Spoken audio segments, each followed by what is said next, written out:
Journey through time to explore the rich history of education in India. From ancient wisdom to colonial influences, a profound transformation began.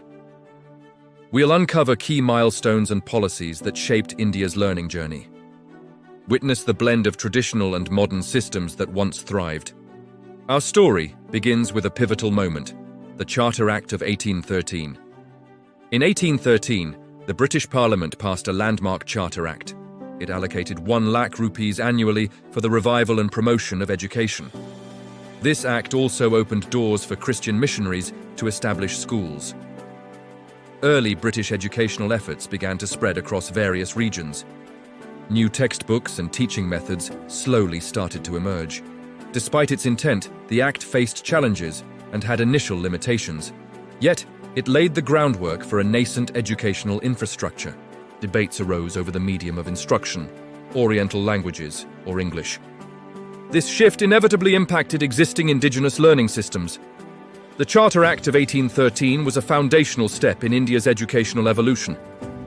The 1830s saw a fierce debate, Orientalists versus Anglicists. Orientalists championed traditional Indian knowledge and languages like Sanskrit. Anglicists advocated for Western education, English language, and modern sciences. Lord Macaulay's Minute, in 1835, strongly favoured English education. This sparked intense discussions within colonial administrative circles. The controversy profoundly influenced the direction of educational policy. English education began to flourish, especially in India's urban centres. Conversely, many traditional institutions faced a gradual decline. New educational committees were formed to implement the Anglicist vision.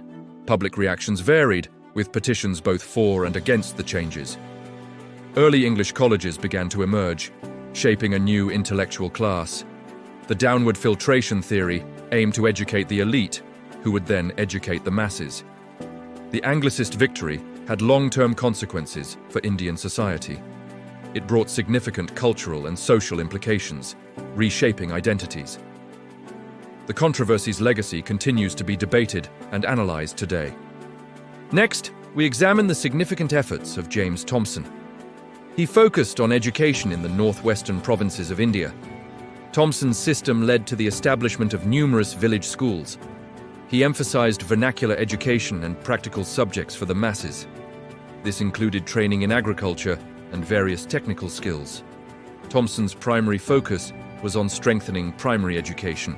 He also initiated programs for effective teacher training. Community involvement was crucial to the success of his model. His model saw both successes and faced various challenges. Thomson's efforts left a lasting influence on rural education in India. In 1854, Sir Charles Wood presented his famous dispatch. It recommended a graded educational hierarchy from primary to university. This led to the establishment of universities in Calcutta, Bombay, and Madras. It promoted vernacular schools at the primary level across India. A significant emphasis was also placed on female education. The dispatch recommended the establishment of teacher training colleges. It introduced a grant-in-aid system for private schools. Visuals of the first universities being built. This had a profound impact on higher education in India. It significantly expanded educational opportunities for many.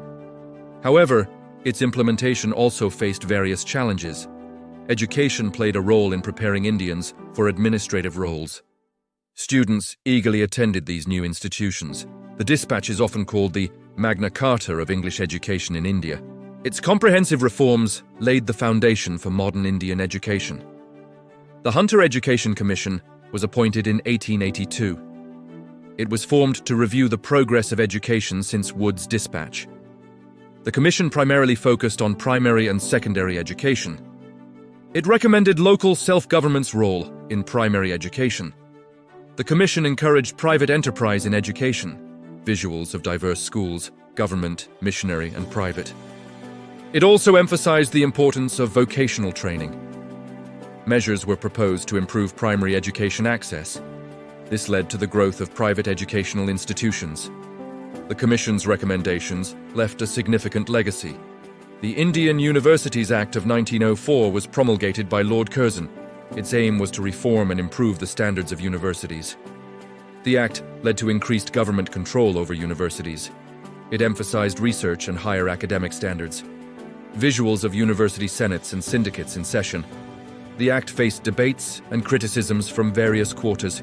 It impacted the autonomy of universities, sparking concerns. Measures were introduced to improve teaching and examination. Student protests and nationalist reactions were common. The Act had long-term effects on the quality of higher education. The government resolution on education policy came in 1913. It emphasized provincial responsibility for educational administration. The resolution called for the expansion of primary education. Visuals of new schools opening in various provinces.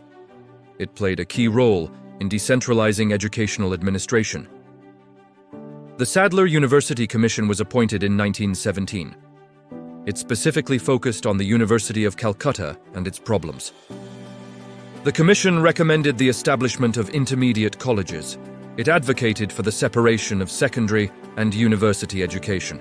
Emphasis was placed on residential universities, visuals of new university campuses and departments. This significantly impacted the structure of higher education. The Commission's influence shaped future educational reforms. From ancient gurukuls to modern universities, India's educational journey is vast. Subscribe to learn more about India's rich history and development.